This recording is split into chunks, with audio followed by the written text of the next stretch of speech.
Hi hello welcome to cooking with Parvati. ఈరోజు మనం చేసుకునే రెసిపీ గుడ్డు ఉల్లి పురక ఎలా చేసుకోవాలో చూద్దాం. ముందుగా ప్యాన్ పెట్టుకోవాలి. ఆ తర్వాత ప్యాన్ వేడయ్యాక ఆయిల్ పోసుకోవాలి. ఆయిల్ వేడయ్యాక సన్నగా తరిగిన ఉల్లిపాయలు వేసుకోవాలి. అవి దూరగా వేగాలి.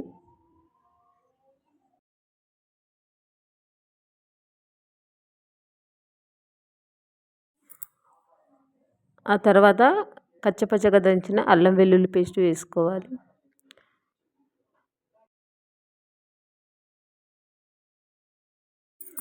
ఒక టీ స్పూన్ పసుపు వేసుకోవాలి. పసుపు కలుపుకోవాలి. ఇప్పుడు ఉల్లిగడ్డ పొరకను వేసుకుందాం. బాగా కలుపుకుందాం. మిక్సింగ్ లాగా చేసుకుందాం. కాస్త మగ్గనిద్దాం. మూత పెట్టాలి. ఇప్పుడు బాగా కలుపుకుందాం. ఇప్పుడు మరిగాక కట్ చేసి పెట్టుకున్న టమాటా వేసుకుందాం. బాగా కలుపుకోవాలి. మిక్సింగ్ చేసుకొని కొంచెం మగ్గనివ్వాలి. తగినంత సాల్ట్ వేసుకోవాలి. తగినంత కారం వేసుకోవాలి.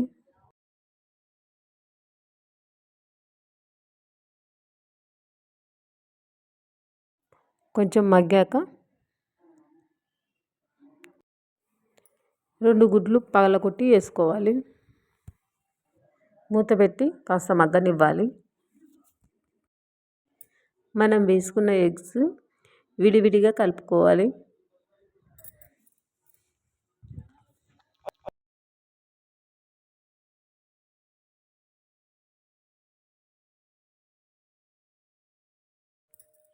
ఇప్పుడు కాసేపు మూత పెట్టి మగ్గనివ్వాలి. 5 నిమిషాల తర్వాత మళ్ళీ మూత తీసి బాగా కలుపుకోవాలి. కాస్త కొత్తిమీర వేసుకోవాలి. టేస్టీ ఉల్లి పురక గుడ్డు కర్రీ రెడీ. ఈ రెసిపీ మీకు నచ్చినట్టయితే లైక్ చేయండి, షేర్ చేయండి, సబ్స్క్రైబ్ చేసుకోవడం మర్చిపోకండి.